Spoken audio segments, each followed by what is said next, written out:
Ek wil begin met 'n vreemde, maar ware storie.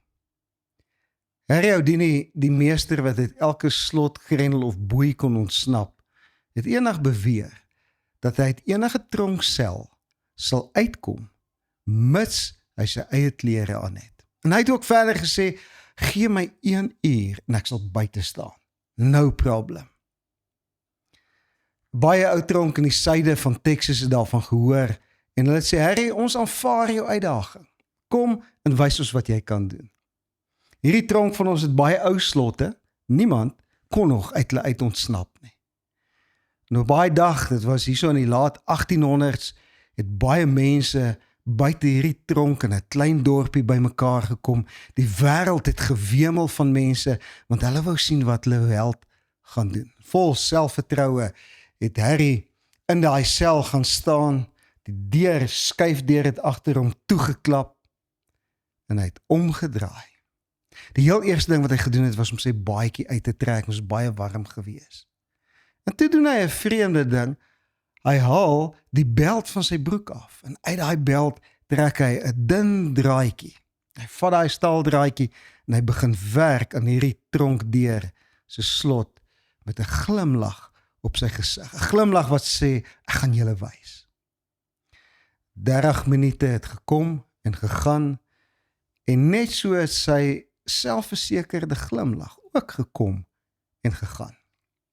Na 'n uur tap die sweet vir Harry af, en na 4 ure sak hy snikkend teen daai deur neer, of teen die hek altans neer, en hy sug self, saggies, ek kan nie.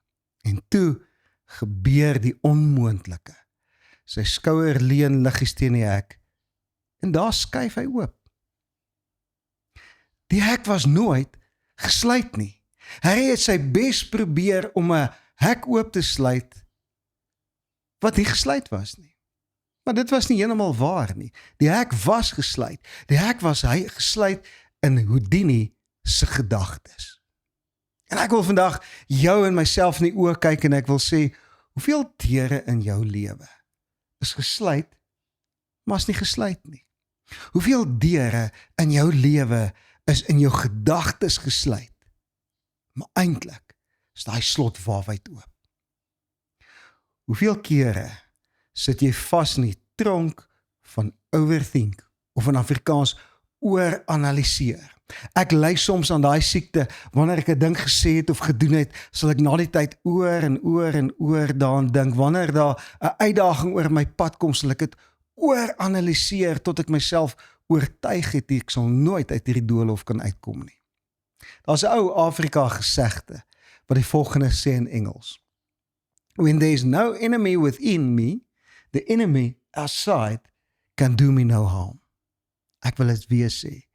Where there is no enemy within, the enemy outside can do us no harm.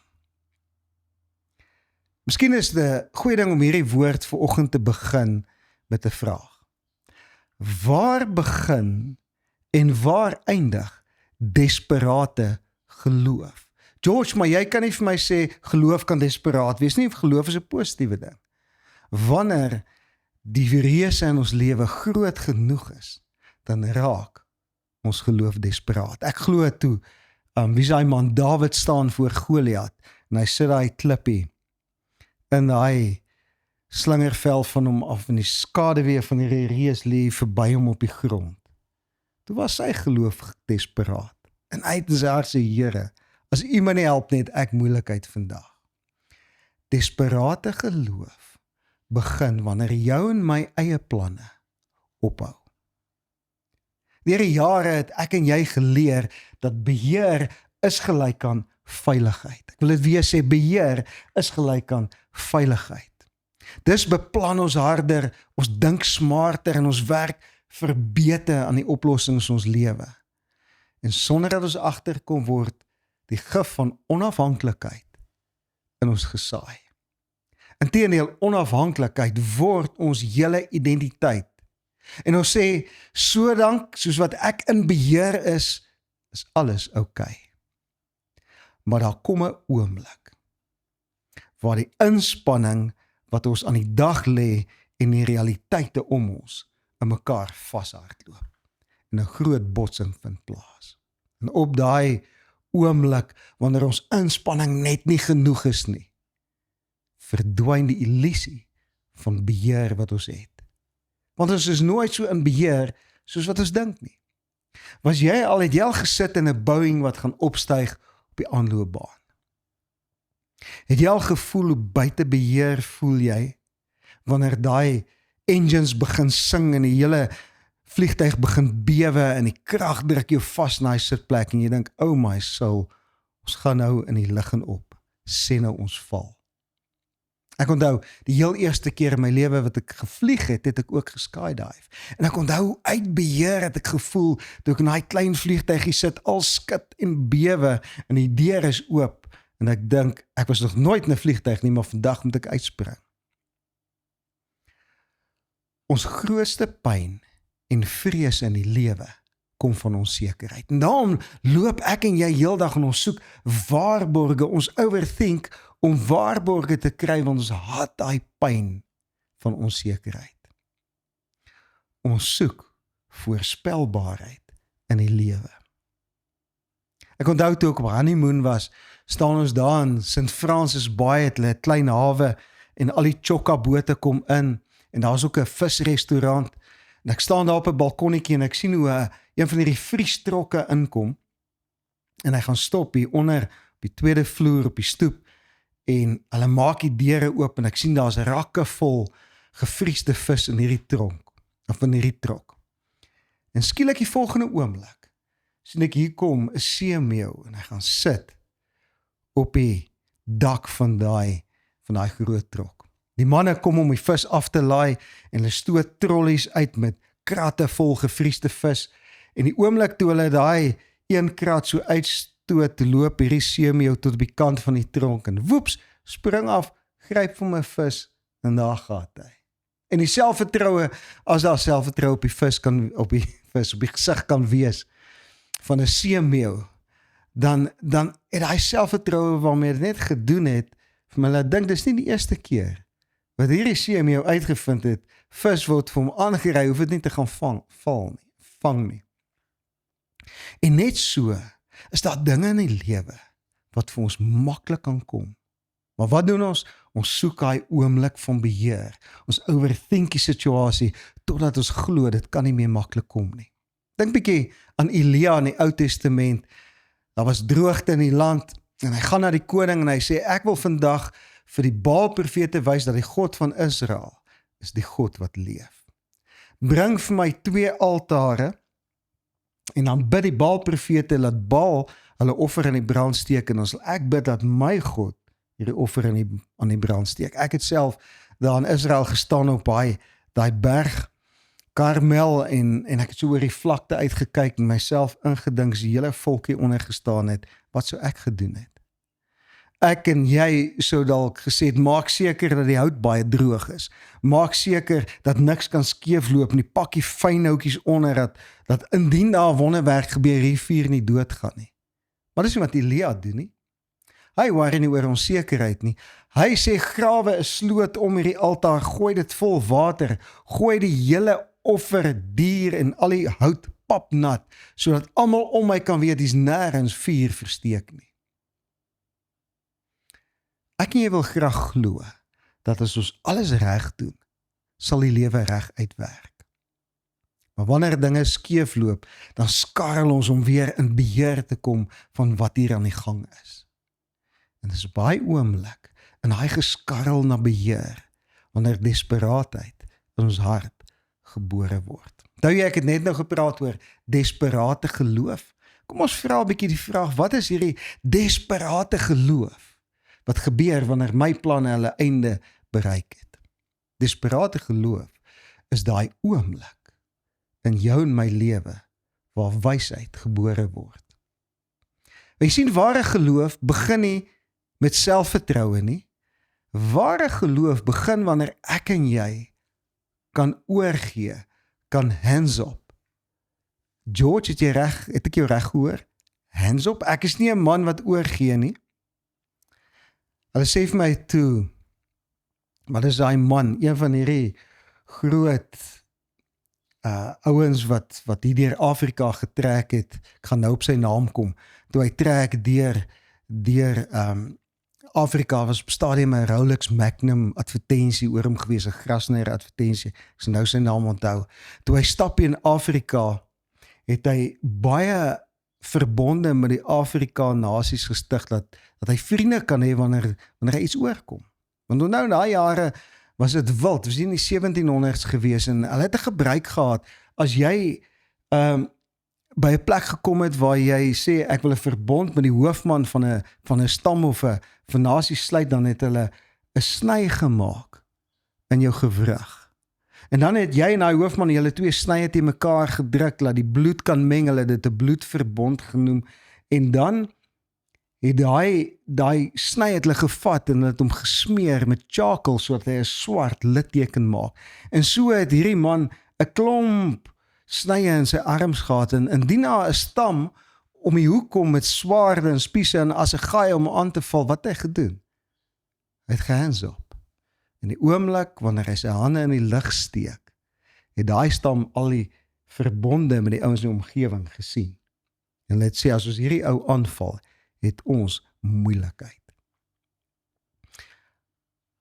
Dink aan die kruis. Daar was 'n dag, sê die Bybel, wanneer ek en jy 'n vars nuwe verbond met ons koning gesluit het. En om oor te gee is nie om op te gee nie. Wanneer ons oorgee, dan sien die vyand ons verbond. Dan kom ons by daai plek waar ons sê, Vader, ek gee oor. In die moeilikste oomblik het Jesus aan die kruis gehang en hy het gesê, Here, Vader, in u hand gee ek my gees oor. So op daai oomblik, wanneer selfstandigheid in ons lewe moet eenkant staan. En dis 'n baie moeilike plek vir intelligente, gedrewe, bekwame mense om te sê, ek gee oor. Wou jy al vir iemand geld leen, en hy persoon gesê, nee, ek's 'n trotse man, ek leen nie geld nie, dan het hy dit nodig. Hy trots maak en nie kan oorgee nie. Wat is daai krag van hierdie desperate geloof wanneer ons oorgee? Dit stroop ons van performance. Die Engels het 'n mooi woord, strive. Daai aanhou probeer wat nêrens kom nie. Ons hou op om te onderhandel en vir die heel eerste keer raak ons gereed om te luister. Wanneer ek na party mense se desperate gebede luister, dan hoor ek nie geloof nie. Ek hoor hulle onderhandel en hulle beloof die Here allerhande dinge, sodat hulle gebed net kan waar word. Daar jy die Baalpriesters, hulle het hulle self gesny, sodat hulle God net moet luister, maar dit het nie gewerk nie. Elia het 'n eenvoudige gebed gebid, en oorgegee, en toe val die vuur. Daai oomblik van desperate geloof hou ek en jy op onderhandel, en ons begin om te luister. En nou vir die heel eerste keer raak verandering in my lewe en in my omstandighede moontlik. Dan begin ons om nuwe vrae te vra. Ons vra nie meer, hoe kan ek dinge fix nie? Ons vra vir die Here, maar wys vir my. Vir die heel eerste keer raak ons oop vir die waarheid in ons situasie en blind vir ons eie probeer. Geloof stap in waar beheer uitstap. Dis so belangrik. Geloof stap in wanneer beheer uitstap. Geloof vat nie jou en my verantwoordelikheid om te doen weg nie. Ek weet dis baie van julle wat sê, George, moet ek net glo en hoop Gods water sal oor Gods akker loop. Nee, jy tree steeds op. Jy maak steeds besluite. Jy en ek beweeg steeds vorentoe. Maar ons is nie vasgeknoop aan daai onmoontlike verantwoordelikheid van om ons eie verlosser te wees nie. Want jy sien, daar kan net een verlosser in jou en my lewe wees, die verlosser of die verlosser. Sonder beheer kan jou geloof weer asemhaal. As jy daai strive afgooi, daai overthink, dan vir die heel eerste keer haal jou geloof asem. En wat gebeur wanneer ons geloof kan asemhaal? Ons kry God se perspektief oor die situasie. Ek wil 'n oomblik vir jou vra, en ek ego dit vir myself. Wat is daar in jou lewe wat jy moet laat gaan? Wat is daar in jou lewe wat jy moet laat val? Is jy besig om 'n berg uit te klim met hierdie swaar rugsak vol klippe op jou rug? En miskien is die eerste en enigste manier vir jou en my om by desperate geloof uit te kom, om by die plek uit te kom waar ons geloof kan asemhaal, is om sekere dinge neer te sit en te laat gaan. Daai ding wat maak dat ons God se goedheid wil verdien. Luister 'n bietjie na laasweek se woord. En laasweek se woord praat juis oor daai ding, dat hoekom gebeur goeie dinge met slegte mense en slegte dinge met goeie mense. Gaan soek dit op YouTube, dis net laasweek, jy sal dit kry. Ek en jy maak kontak wanneer ons nie meer voorgee dat ons in beheer is nie. Desperaatheid self is nie die vyand nie. Ons hanteer desperaatheid asof ons dringend van die desperate emosie moet ontsnap. Desperaatheid is nie 'n teken van neerlaag nie. Maar dit is 'n sein dat groei jou aandag probeer kry. Vir elkeen van ons om 'n nuwe plek van gesag in te gaan, is daar 'n sekere groei wat in ons moet plaasvind. En desperaatheid is net die Here wat sê, ek wil jou aandag kry. Luister laasweek se woord oor Job se geheim en jy sal dit verstaan. Mense verander nie sommer uit hulle gemaksone nie. Onthou jy die vraag wat ons gevra het? Desperaatheid is nie 'n teken van neerlaag nie, maar dat die is 'n sein dat groei jou aandag wil kry. Maar hoor, mense verander nie sommer binne in 'n gemaksone nie. Want stabiliteit versterk gewoontes. En nie alle gewoontes is goeie gewoontes nie. Gemak oortuig jou en my om te bly net waar ons is. Dink aan Israel wat vir 40 jaar lank manna geëet het in kwartels en nie oor die rivier in die beloofde land gegaan het nie. En ek het gaan staan op daai Jordaan se walle. Dis nie eers 'n baie breë rivier nie. Desperaatheid breek die siklus van die gemaksone. Desperaatheid sit dringendheid terug op die tafel van ons lewe. En dringendheid sny die ontkenning in ons lewe af. En nou vra jy, George, maar wat ontken ek? Ons ontken dat ons nie regtig in beheer is nie. En ek dink hierdie is 'n goeie sin om op af te sluit. Is jy gereed om te erken dat jy nie regtig oor alles in jou lewe in beheer is nie? Daar's soveel dinge wat ek vandag vir jou kan opnoem waaroor ek en jy geen beheer het nie. Ons het nie eers beheer of ons môreoggend nog sal asemhaal nie. Daar hier vir jou dien nie. Hy het 'n deur probeer oopsluit wat nooit gesluit was nie. Soms overthink ons dinge en ons is soos iemand wat 'n deur wil oopsluit wat nie gesluit is nie. Die Here ken ons hart. Maar wanneer ons desperaat afsak teen daai deur en ons skouers stamp teen hom en hy skuif oop, dan kom ons agter. Groei wou eintlik net ons aandag kry. Hoe hou ek op om te overthink? Ek leun saggies teen die deure in my lewe, hulle sal oopgaan. Die Here sal vir my die plan gee. Ons moet net daai gestoei eenkant sit, sodat ons geloof kan asemhaal. Ek wil jou vandag moed in praat. Daar's baie toedeure in jou lewe wat dalk vir jare toe was. As jy hierdie ding doen, sal dit ophou om jou te frustreer. Iemand vra nou die dag vir my, George, hoe leen jy teen die deure? En daar's baie redes wat ek kan gee en baie dinge, maar een ding wat ek elke oggend doen voor ek opstaan, as ek in die oggend wakker word, voor ek opspring, koffie drink of enigiets, dan lê ek 'n paar oomblikke in my bed. Seker, gaan nie jou oortuiging kos om nog 'n paar minute langer te lê nie. En wanneer ek lê, sê ek, Vader, maak my bewus vandag van u teenwoordigheid. Plan die saad van dit wat u vandag gaan doen in my hart. En net daai oomblik wat jy neem om hom in beheer te sit en jou siel te leer hoe om sy teenwoordigheid raak te sien en te voel. Onthou jy, Dawid praat met sy siel. Hy sê, my siel loof die Here.